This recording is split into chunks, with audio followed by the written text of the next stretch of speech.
Salut à tous, bienvenue sur la chaîne Aptilime, très heureux de vous retrouver aujourd'hui dans une nouvelle vidéo. Comme vous l'avez vu au titre et comme vous pouvez le voir à ce plan de caméra original, nouvelle espèce sur la chaîne. Oui, ça n'arrête pas ces derniers temps avec les nouveaux arthropodes dans les dernières vidéos que je vous invite d'ailleurs à aller voir si vous ne les avez pas encore vues. Cette semaine, on revient dans les reptiles et les amphibiens, on revient dans notre bonne vieille passion avec une espèce emblématique, les rainettes aux yeux rouges. C'est une espèce qui n'est pas rare, hein, honnêtement, vous pouvez la trouver assez facilement, mais c'est une espèce qui a une très bonne réputation, notamment par son physique assez étonnant, hein, ses yeux très rouges, les pattes oranges, les flancs bleus, etc. C'est une grenouille absolument magnifique, qui a en plus un comportement assez cool, hein, elle est très active la nuit. C'est une espèce qu'on va généralement conseiller à ceux qui vont s'intéresser aux amphibiens, qui savent un peu comment ça fonctionne et qui veulent une espèce un peu plus compliquée. Et au-delà d'être une espèce très réputée en terrario, cette grenouille, par son physique, c'est également un emblème. Moi, c'est une espèce qui me faisait rêver depuis très longtemps. Ceux qui le savent, les rainettes, c'est vraiment ma passion, c'est mes espèces préférées. J'avais jusqu'à maintenant des rainettes de white qui sont géniales, et les rainettes aux yeux rouges faisaient un peu partie de mon top 3 des espèces que je voulais vraiment avoir, et j'ai eu l'occasion d'en accueillir, donc forcément vous vous en doutez, j'ai saisi cette opportunité. Et je les ai donc installées dans le terrarium derrière moi. Alors pour vous faire le plan, j'ai dû couper un peu une partie du terrarium, mais voilà, vous l'avez quand même en petite partie. Ce terrarium, donc c'est un 45-45-45 de chez Exoterra, et ce n'est pas un terrarium final. Pour avoir un bon groupe de ces grenouilles, on va les élever une fois adultes dans au moins 60 cm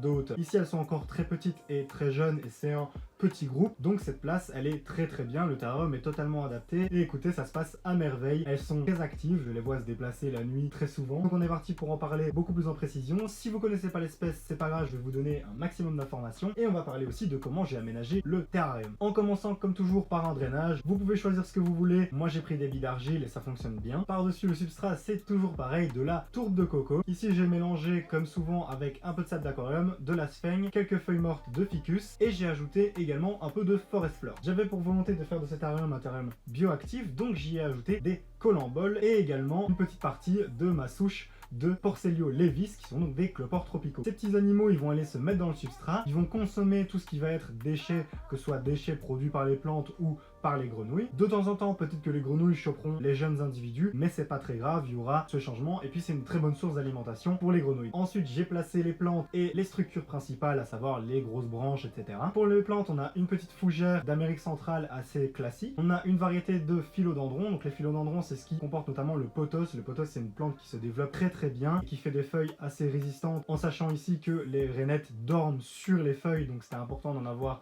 au moins une dedans. On a également un petit pied de pothos classique en hauteur. Pour une petite touche de couleur, j'ai tenté de mettre une orchidée en épiphyte. Ça va pas trop avec le biotope naturel dans le terrarium, je trouve que ça rend super bien. Après on va voir si elle va tenir, parce que tenir des orchidées c'est toujours un peu compliqué. Au-dessus, vous le voyez pas, mais les terrariums Exoterra, ils sont grillagés sur tout le dessus. Donc ce que j'ai fait, c'est que à l'avant, j'ai placé quelques caches sur la ventilation. Pas entièrement, parce que les rainettes aux yeux rouges, elles aiment bien quand même d'avoir une ventilation correcte, donc au moins une ventilation haute et une ventilation basse, mais je l'ai quand même réduite un petit peu afin de garder un maximum d'humidité, car ce sont des grenouilles qui viennent d'Amérique centrale et l'humidité est extrêmement importante. Et pour la partie arrière, on a un boîtier d'éclairage Exoterra dans lequel j'ai placé une ampoule UV. Ça, c'est à vous de voir si vous voulez leur en mettre ou pas. Si on leur en met, elle a le choix de se cacher sous les feuilles et de ne pas en prendre, de s'y exposer et d'en prendre un petit peu. C'est des UV pas très forts, c'est du 5.0, donc vous voyez, pour le terrarium, il n'y a rien de très compliqué. Ce qui est important, c'est pas mal de plantes et un bon éclairage pour qu'elles puissent vivre correctement. L'humidité, ça c'est le plus important, il faut des bons cycles d'humidité. Parlons maintenant de ce qui, j'en suis sûr, vous intéresse le plus, les grenouilles en elles-mêmes. Ce sont donc des Agalitnis caledrias, des rainettes aux yeux rouges. Comme toutes les rainettes, elles sont nocturnes et vont être arboricoles. La nuit, cette petite grenouille, elle va être très active, vous allez vraiment l'observer en permanence en train de se déplacer, sauter entre les branches et les plantes. Généralement, elles vont se mettre en activité lorsque vous allez éteindre les lumières et que vous allez vaporiser. En fait, c'est la pluie qui va les réveiller. Et la journée, qu'est-ce qu'elles font? Eh ben, elles vont dormir. Contrairement à beaucoup de reptiles et d'amphibiens, elles ne vont pas se cacher à proprement dit. En fait, elles vont plutôt utiliser le mimétisme. En fait, cette grenouille, elle va se replier sur elle-même, fermer ses yeux et devenir complètement verte, ce qui va lui permettre de ne pas du tout être distinguable lorsqu'elle va se mettre sur une feuille ou une plante. Et quand bien même un prédateur arriverait à la trouver, c'est là que la nature est bien faite. En l'approchant, la grenouille va se réveiller et là, elle va déployer ses yeux rouges, ce qui va avoir pour réflexe d'impressionner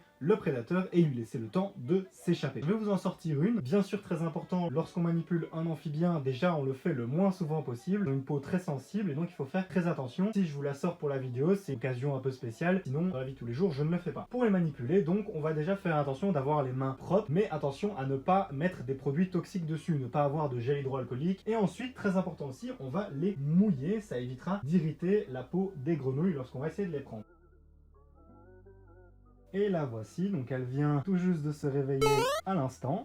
Alors il faut faire très attention parce que malgré sa petite taille, cette rainette elle est capable de faire de très grands sauts. Je pense qu'on a fait le tour de cette petite présentation. Donc si ça vous intéresse comme toujours d'avoir plus de nouvelles, n'hésitez pas à me suivre sur mes différents réseaux sociaux. Et bien sûr il y aura d'autres vidéos pour parler de mes autres espèces. Donc si ça vous intéresse, n'hésitez pas à vous abonner. Et je vous remercie d'avoir suivi cette vidéo. J'espère que cette petite espèce elle vous plaît autant qu'à moi. On se retrouve la semaine prochaine pour une prochaine vidéo. Ciao tout le monde!